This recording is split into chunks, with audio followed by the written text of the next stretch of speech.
everybody. Welcome to another edition of The Drop. Greg Wyshynski, Arda, Öcal here with you every Tuesday and Friday, wherever you get your audio podcasts as well. The NHL on ESPN YouTube. By the time we do our next episode, Greg, the Coyotes might not even be in Arizona anymore. Who knows what is going on? Not if you ask their Twitter accounts. The official. Not if you ask it, but if you ask NHLPA chief Marty Walsh, you'll get a different response. Look, it's a mess right now, and so the latest that I can glean, a lot of this is from Craig Morgan, the great writer for Go Phoenix, who covers the Coyotes so well. They're trying to buy land through an auction in a process that could take 10 weeks. Okay, I had a local source tell me that he expects other bids on the land, so that whole thing might not necessarily play out in the Coyotes' favor anyway. Now, Morgan claims that there are multiple parties on the ground that are interested in discussing a sale with the NHL to keep the Coyotes local. The Gila River Indian community could be one of them.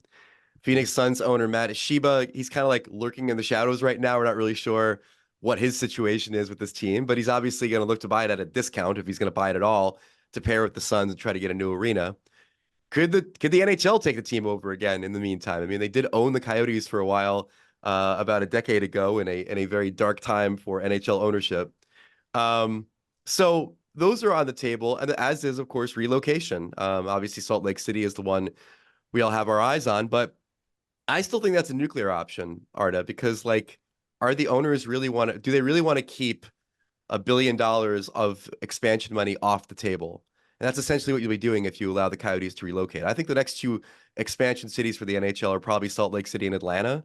Mm-hmm. So if the Coyotes move to SLC, and ain't the dollars in the pockets of the owners that they probably want from Ryan Smith, the owner of the Jazz, I think the bottom line for me is that I don't know if we've come to the end of the road of the Coyotes in Arizona, but it's increasingly looking like we've come to the end of the road of Alex Morello owning the Coyotes in Arizona. I think I've come to the end of the road of this saga. I would love a lot more clarity. I think a lot of NHL fans would love clarity on what the immediate future of the Coyotes will be. I will also remind people of this situation is eerily similar to the end of the Thrashers because there was a, hey, we're not moving, everything is fine. And then half a month later, all right, we're done with Winnipeg. I don't buy I'm not anything. wishing that. I'm not wishing that on this I don't buy anything that their Twitter account says. I'm sorry. It's just nonsense. I'm happy that the people in the community get to feel good about life for a millisecond, but it's not anything I pay attention to. For what it's worth, I contacted team president Javier Gutierrez yesterday, didn't hear back. So that's kind of what's on the table right now for the Coyotes, with deadlines looming and people losing patience with the situation in the desert. Well, what is a guarantee is death, taxes, and the Chicago Blackhawks in the Winter Classic, because they are back. The Chicago Outdoor Gamehawks will be hosting the 2025 Winter Classic. They'll be playing the St. Louis Blues at Wrigley Field. You will recall that Wrigley Field was the site of the Winter Classic in 2009. And a part of me is not surprised. A part of me is very surprised. I'm not surprised because of Connor Bedard. I think that will be a good spotlight game for him. I think that from that angle, it makes sense. I don't like the Blues as an opponent. I get the whole rivalry angle of it, but I mean, it's a destination game, Wish. It's one of those games on the calendar that you can have a lot of fun with, and you can, mix and match superstars. You could have had the Connorverse continue at the Winter Classic as an example, but one thing I will say is that I'm sure that Wrigley Field will look a lot more jazzed up this time around. It'll look really cool. It'll know, all the bells and whistles. But what did you make of this? Well, I'd like to say that when it comes to the Winter Classic, I would like to install a rule called the Force Awakens rule, and that rule states that any Winter Classic that was held before Star Wars The Force Awakens was released can be on the table for a revisit. So that means Fenway was, Wrigley is, that means Heinz Field, that means Michigan Stadium. Anything that came out before The Force Awakens, we can go back to. And the bottom line for Wrigley is just like the bottom line for Fenway, which is that they did those stadiums before they figured out how to do the Winter Classic. Steve Mayer, the chief content officer for the NHL, we've talked to him before on the drop. He's really found a way to create these events and make them, exceptional and make them a spectacle. And they certainly didn't know how to do that back when they went to Wrigley the first time. All I remember, it was very windy. That's all I remember about that game Windy between City, Detroit and Chicago. say. Yeah, it was very, very windy. They had a wind-assisted goal in that game. So, giving him a chance to, I don't know, put a bunch of ivy around the rink or whatever, like, I think is very exciting. So the Force Awakens rule, Arda, anything that happened before the Force Awakens came out, we can revisit it in the Winter Classic. That was 2015. So are you saying in a couple years you're going to have the Last Jedi rule? And then like a couple years after that, you're going to have the Rise of Skywalker rule? Like, are we just going to, like in 2048, are you going to have the Mandalorian and Grogu rule? Like it's just going to keep moving? It's possible. The Last Jedi rule states that every Winter Classic will have people that vehemently love it and vehemently hate it, I believe. Yes, that is true. Let us know in the comments what you think about the Chicago Blackhawks and St. Louis Blues being in the next Winter Classic. I do agree. Just one last point. I know I said this before. Yeah, go ahead. I do agree. I think Steve Mayer's done a great job with dressing up the venues, and I do believe that he will make Wrigley Field absolutely shine in this Winter Classic environment. So I am looking forward to that. But to your point before, though, we've seen what happens to the Blackhawks if Connor Bedard gets hurt. They are a shell of a team. And I mean, maybe they end up with Macklin Celebrini after the season 2, who knows? But like, if you're putting all your eggs in the basket of one guy and then that guy doesn't play in the game, oof. I mean, Wrigley's nice and all, but oof.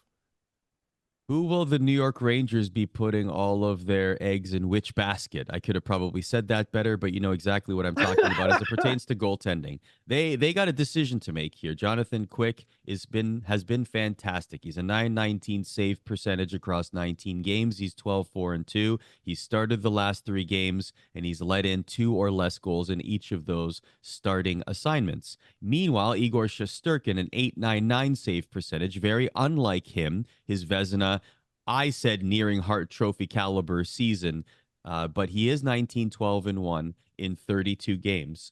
But now the conversation shifts to, do we have a new starting goalie on our hands on Broadway? Is Jonathan Quick the one that the Rangers stick with, Wish, for the remainder of the season? Is this a 1A, 1B situation? How do you assess the Rangers goaltending situation right now? I mean, do you start Jonathan Quick in the Stadium Series? I mean, do you not start your guy? I mean, is this a Eddie Lack, Roberto Luongo situation? Yeah, I mean, like Peter Laviolette has said that Shesty's our guy, and Trouba has talked about how they have the utmost faith that he's going to rebound, and Quick called him the best goalie in the world. But the bottom line is that the Rangers play better with Jonathan Quick in goal. It is indisputable at this point that he has been the better goalie statistically, and the Rangers have played better in front of him this season. So I'm here for the goalie controversy, baby. I am old enough to remember the halcyon days of John Van Beesbrook versus Mike Richter, Arda. I'm happy we're circling back again for some good old goalie controversy in New York. I mean, it's a little bit different in the sense that, Quick's old. You're pretty much talking about who's going to be the starter for the rest of the season. And in the context of that, you're also talking about, you don't want to hurt the feelings of the guy that's your guy going forward. But there's no question who the best goalie for the Rangers is right now, and it's Jonathan Quick, inexplicably. This problem does not exist in Boston. Obviously, the greatest tandem that exists in sports, really, Jeremy Swayman and Linus Ullmark. You had a chance to speak with another member of the Boston Bruins who's been kind enough to be a reporter, a contributor, a prognosticator of sorts for our show, Wish. That's right. Charlie McAvoy, defenseman for the Bruins, has been our NFL prognosticator this season. I talked to him about the Super Bowl and a lot more, including whether he's surprised the Bruins are this good. And I think his answer was pretty interesting. By the way, what you just said just proves that Quick and Shesterkin should just hug more. That's the problem. They don't hug enough. They just don't hug enough. Hug it out. Exactly. Here's Charlie. Joining us now on the drop, Charlie McAvoy, Boston Bruins defenseman and official NFL playoff prognosticator for this postseason. Charlie, you went 7-5. That's not bad. It's not bad at all. You took some chances. They didn't work out, but 7-5 is nothing to sneeze at. Oh, we're plus money. 7-5. I love football. Football is always my my favorite sport besides hockey. I played it for as long as I could, and I love watching college football. I love NFL. It coincides with our season, so I don't think there's any better time of the year than that late August, September when you're getting ready for for football, hockey season. Now, when you say you played it, did you play it like in school growing up, or were you just messing around with kids from your neighborhood like I did? No, I played it. I played Pop Warner, and then I played up until 7th grade. So when I had to go out for like the middle school team, that was kind of when it was just too much. Like we had games every weekend for hockey all through the fall, so you're missing those games anyway, and practice doesn't coincide with it either. So the coach was always like, I played lacrosse the longest, honestly, and it would always be kind of funny, like because they don't really understand. I'd be like, oh, man, I think I'm good at this hockey thing. I don't want to miss hockey, but like if you miss their sport, so if you would miss like lacrosse practice, he'd be like, you're not playing this weekend. He'd be like, Right. so you can never have the best of both worlds, but I wish I could have had that with football a little while longer because I loved it. So there was never a point in the multiverse where you could have been Mark Bavaro, right? Like you were always going to be better at hockey, right? I would imagine I was never going to be Mark Bavaro. My dad actually, I went to a Giants game with my dad, and I bought him a Mark Bavaro jersey. Is that right? Player. Yeah. When we went to their opener versus the Broncos like 4 years ago, and I got him a Bavaro jersey. Freaking loved it. No, I wish I could have played it longer because you never know. Like I gave up on it too early, but I don't think that I would have. I don't know if I had the intangibles to be a football player, but I was big as a kid and played like running back and linebacker. So nice. Well, you and I have talked before about how you had a happier upbringing because I'm a Jets fan and you're a Giants fan. So we don't have to go there again. Super Bowl 58 is upon us. The Kansas City Chiefs meet the San Francisco 49ers in Las Vegas. Let's not keep the people waiting, Charlie. What is your official Super Bowl pick for this year's big game? Yeah, I've tried to get as many views as I can on both sides. Obviously, sometimes we're playing, but I don't understand how you could go against Mahomes in this situation, and I really don't understand how they're underdogs, to be honest. He's just been there too many times. The record's wild. Like I think I took them to lose in the divisional, and it's like the guy's 7-0 in the divisional. Like he's a shoe-in for the conference championship every single year. So I don't know why I was thinking that. And now I'm just gonna let the numbers work for me. So I don't know. I think it's really hard to go against the Chiefs here, and their defense is probably the best they've had, even better than last year. So I don't know. And then you look at the Niners. Yeah, I don't know. I looked at the Niners and I'm like, they tried every way to lose their playoff games, and they somehow got through. Now I don't know if that's obviously a good test. Is like their metal, but so maybe now they flip the switch and now they're just gonna like run Kansas City out. But I don't know. You're gonna have to show it to me. You're gonna have to give me Mahomes and on Super Bowl Sunday. I'm with you. I'm on the Chiefs. Like, give Andy Reid and his coaching staff that amount of time to figure out how to torture Brock Purdy. Like, they're going to be able to figure it out. Like, McCaffrey's going to get his. He's like minus 260 to score a touchdown. He's going to get his.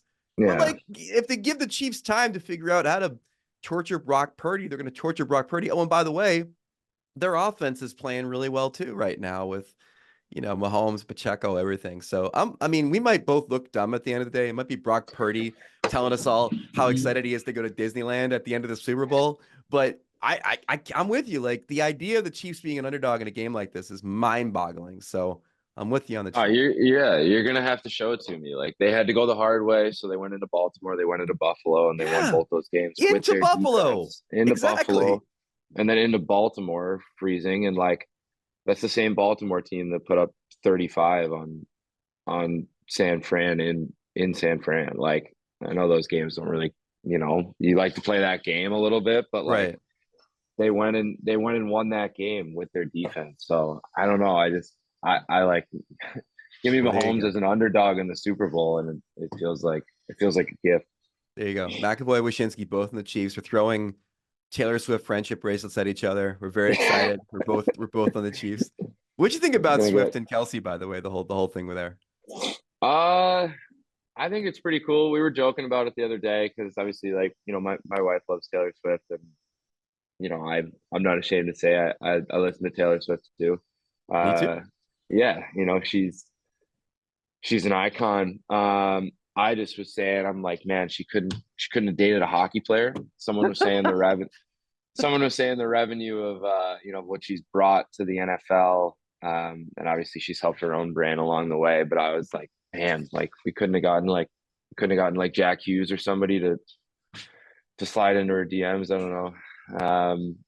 It would have No, been our cool. our But ceiling is their our, story's our pretty cool. ceiling is Hillary Duff. I think that was Our our ceiling ceiling for is Hillary celebrity. Duff. Hillary Yeah. Duff and Mike Fisher. Yep. Oh, that's right. No, you're right. Hillary Oh, no, Duff it was was Mike- with Comrie. Carrie was Underwood Comrie was and with Mike Fisher. Fisher You're was- right. yeah, Underwood's our okay. ceiling. She's more famous than Hillary Duff. You're right. Yes, Good point, yes. Charlie. Good point. All right, you're a USA hockey guy. Big international hockey news at the NHL All-Star Game. Let's start with the Four Nations face-off with the US, Canada, Sweden, Finland. What were your thoughts on that tournament for next season? Yeah, I thought it was really cool. Just really exciting. At the prospect of playing, some hockey for Team USA again. It's been a little bit. Some of the best memories I've had in hockey, and it's always an honor to do so. I've had the dream of being an Olympian since the first time I ever watched it, and then 2010 when they almost won the gold medal. I remember that. I remember sitting on the couch watching that with my family, and how special that tournament was to view, and then to internalize that and be like, man, that's where I want to be. So to have the opportunity to do it, I know we thought we had it last go around, and that was equally as exciting, and then kind of equally as disappointing when it got pulled. But hopefully there's no unforeseen stuff that could that could throw a wrench in this, and we get to see it through. And hopefully, as long as I do everything I can, I'll be able to play on that team. Yeah, people don't understand how close it came with Beijing. Like you told me, you had to submit your measurements for your Ralph Lauren like opening ceremonies or closing ceremonies gear, right? Yeah, it was you could see all the names that are on the list, and we had gone as far as having like a long. They make a long list, right? And then that we got on a Zoom call, and that was with the coaching staff and the general manager. So you have all these guys that are in the player pool, with the prospect of making the team, and you have to give sort of home addresses, and I think there's they can come and drug test you and stuff like that, like WADA, and then you go through your measurements for stuff like that. You're kind of filling out like this pre-games application, and we made it all the way into the season, into the winter time. So we were getting kind of close to February, and then I think they called it, I don't know, month and a half before, 2 months before. So yeah, when all those outbreaks happened, and it would have been hard. But yeah, it was it was cool because you're doing all these things and you're getting excited about it, just hoping just as long as my play can stay well and get a chance to go. But it'll be equally as exciting this time around if we get to do it, and obviously I hope we will. And then the Four Nations too. Yeah. Boston and Montreal, two of the best cities I think in the league for hockey. Obviously if I get to play in that, a little bit of home ice for me would be awesome. Having living here in Boston year round. So I know it's only 4 teams, and I understand what its placeholder is, and Aposto is kind of upset. Because the Czechs have a great hockey country. Yeah. But as I understood it, it was sort of just like what they put together in the short time, and then it'll be a first step towards World Cup of hockey again, where everybody will be able to play. Yep, exactly. And then obviously they announced at the All-Star Game, like you said, 2026, 2030 Olympics for the NHL players. All right, here's your chance. I'm giving you the platform. Please tell myself and the rest of the patriotic Americans watching the drop that we're finally going to beat Canada and win gold in one of these tournaments, Charlie McAvoy. Yeah, I mean, I'm not gonna throw that on the bulletin board right now, but I've had these conversations, and because 2010, I guess 2014 was the last one. So I at was that there point, for that. I was there in 2010 too. Crushing. Okay, crushing. yeah, crushing. Yeah. So I remember looking at those teams, and I remember thinking, wow, it'd be really cool to see if they can go far in these tournaments. And, in the conversations that I've had, recently with just with the player pool and with the talent that USA Hockey has, and you look around and there's stars all over the league that are American at every single position. So I think that kind of changes now. I think it's, instead of being like, oh, I wonder how far they could go, it looks like, hey, why not us to go and go over there and make some real noise and Their see if we USA can win Hockey it. group chat. No, No, I have nobody's a putting lot of guys from my NTDP team and stuff. A lot of them, were at the wedding Okay. and we stay close. We've had some amazing experiences, whether it be World Juniors or U18s and stuff. Those things kind of give you a really special bond. So it would be really unique, and obviously some of the names are the same to think about if we got a chance to go and play this. It would be sort of a reunion. Yeah, it'd be awesome. Finally, the Bruins have been one of the best stories of the season so far. Pressing for the President's Trophy again after losing some key players after last season and suffering that devastating loss in the playoffs in the first round. Has this season been a surprise for you at all, or were you confident that the Bruins still had this kind of season in them?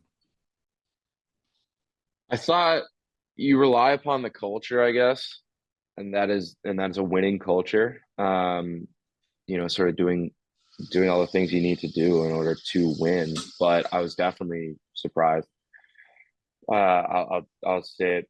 For won't hide it. I was. We lost a lot of guys, and I think maybe it was the outside noise that kind of, sort of, and I think I embraced sort of an underdog role this year, and I think our team did as well. And as we started stringing together our identity and winning more and more hockey games, I was kind of like, a little bit of how are we doing this? And then it sort of clicked, like, okay, this isn't luck. This isn't like we're a really good hockey team again. Are we built like last year? No, not at all. We're more of a put it in deep team now versus line rush. We're more of a wear you out behind the net than we are, sort of cycle and making skill plays high. We're doing it a completely different way this year, but when I look back on it now, I will say, like, the goalie stayed the same, the defense stayed the same. We got new guys up front, but those two pillars were, we got better in those two areas. Not much changed. There was familiarity with our structure and stuff like that. So it worked out really well. And then our forwards, have been getting better and better every game this year. Pleasant surprise indeed. All right. You heard it, folks. Charlie McAvoy's on the Chiefs. He's plus money. Run to wherever you run to and take that knowledge with you. Charlie, you're the best. Thanks for taking time with us today on The Drop. We appreciate it. Thank you, guys. Go Chiefs.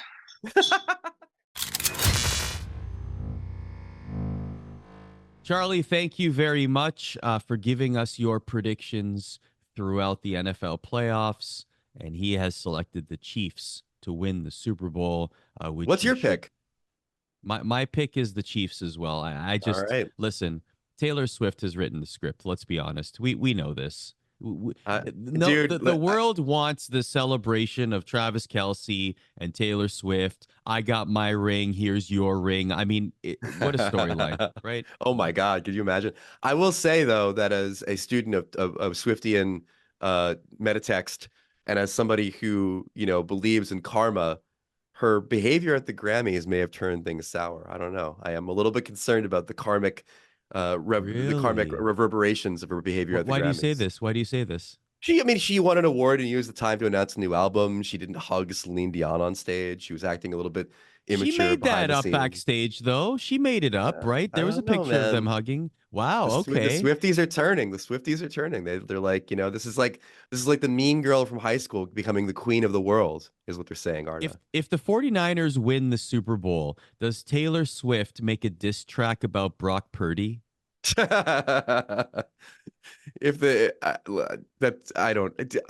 line for me is that Travis definitely should put a ring on it because he's now seeing in this next album what happens when you don't.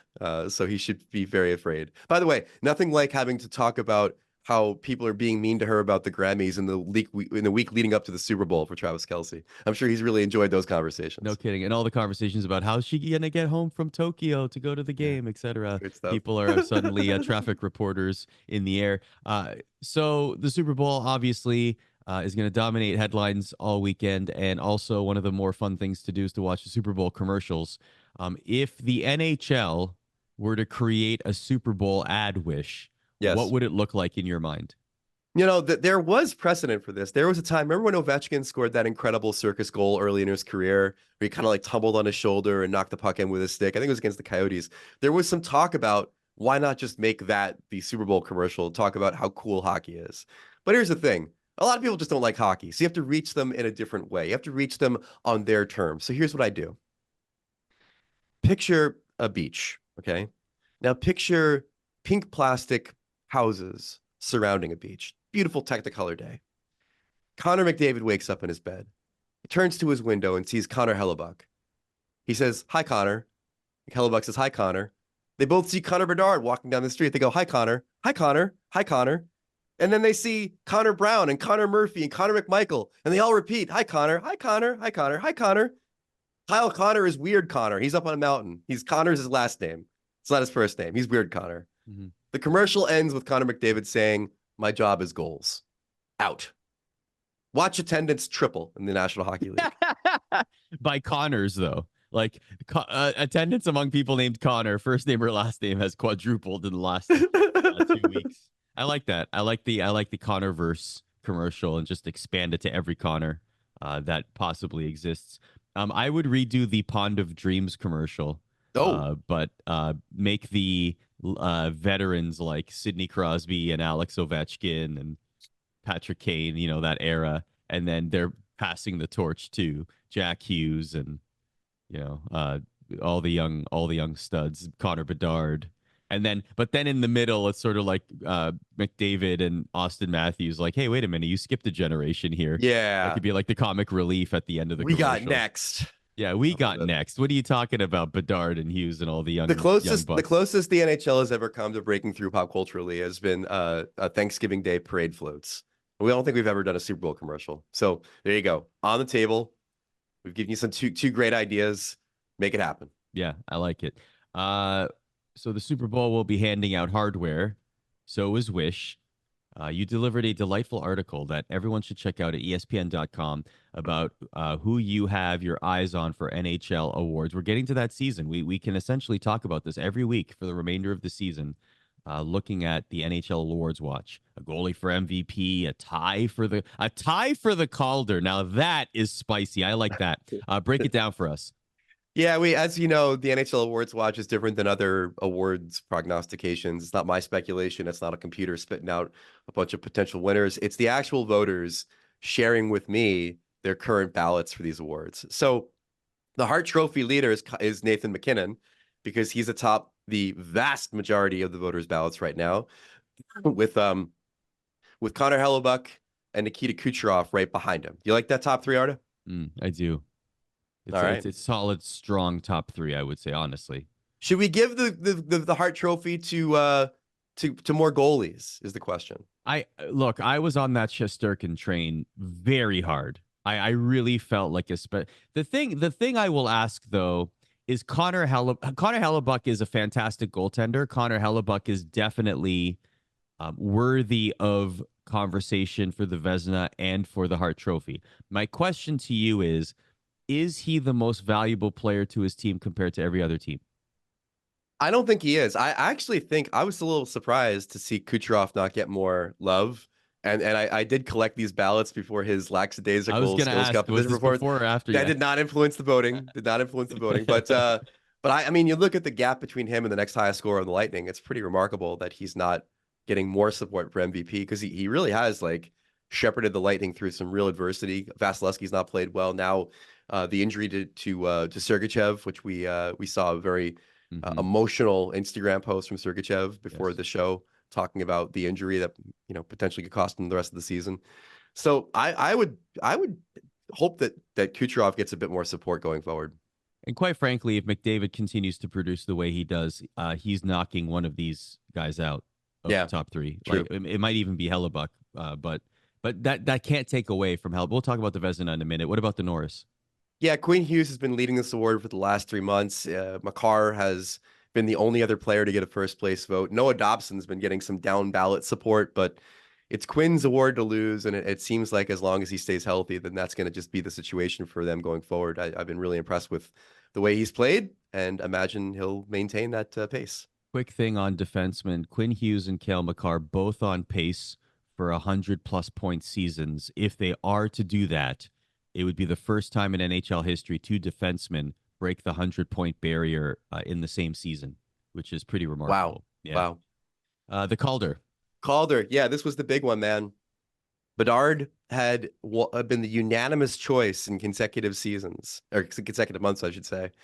And all of a sudden, with him out of the lineup with the broken jaw, Brock Faber catches up. It is a 50-50 split for first place votes for Rookie of the Year between Faber and Bedard. That's amazing to me. Yeah, I love that. And good for the Minnesota Wild that they have two: Marco Rossi, Brock Faber. So, at least the future is bright in Minnesota, even if this season is less than fortunate for Wild fans. Yeah. And I also like that. Speaking of goaltenders, we're going to talk about them in a second. Like, will Marc-Andre Fleury have a new home by the trade deadline? I mean, we shall see. Big contract, but still. I still think Bedard ends up winning. I think he'll come back and light it up and he'll convince people. But it's good to have a little bit of drama in this award after it feeling like a coronation for a long time. Finally, the Vezina. I mean, if Hellebuck is up for MVP, he's going to be leading the Vezina, and he is right there with Thatcher Demko, who has a really strong case for best goalie, and Jeremy Swayman for the Boston Bruins. So there you have it. That about does it for us here on the show. We have a very busy schedule coming up, particularly for the remainder of the month of February. But on Saturday, we have a game on ABC between the Capitals and the Bruins, and then a game at 7 o'clock on ESPN Plus. So those ABC Hockey Saturdays are returning. We are post All-Star, of course. The All-Star game was on ABC. Now you can look forward to a rip of ABC Hockey Saturdays for the remainder of the season, and a lot of games on ESPN Plus, on the ESPN family of networks. Quite frankly, it's going to be very exciting. And last thing, based on the Disney and Epic Games news, I look forward to us doing the show in Fortnite in the future. That'll be great. Dude, I am so excited for that. I am so extremely excited from that. Put the Drop studio at the top of Tilted Towers, and also bring back Tilted Towers. And put NHL players in the game. Like, we've seen NBA players, like LeBron's been in Fortnite. I want to see Connor McDavid. I want to play as Connor McDavid and build my 90s and 180s and catch a dub, I love it. I love it. Thanks for listening, everybody. We will catch you next week. Take care.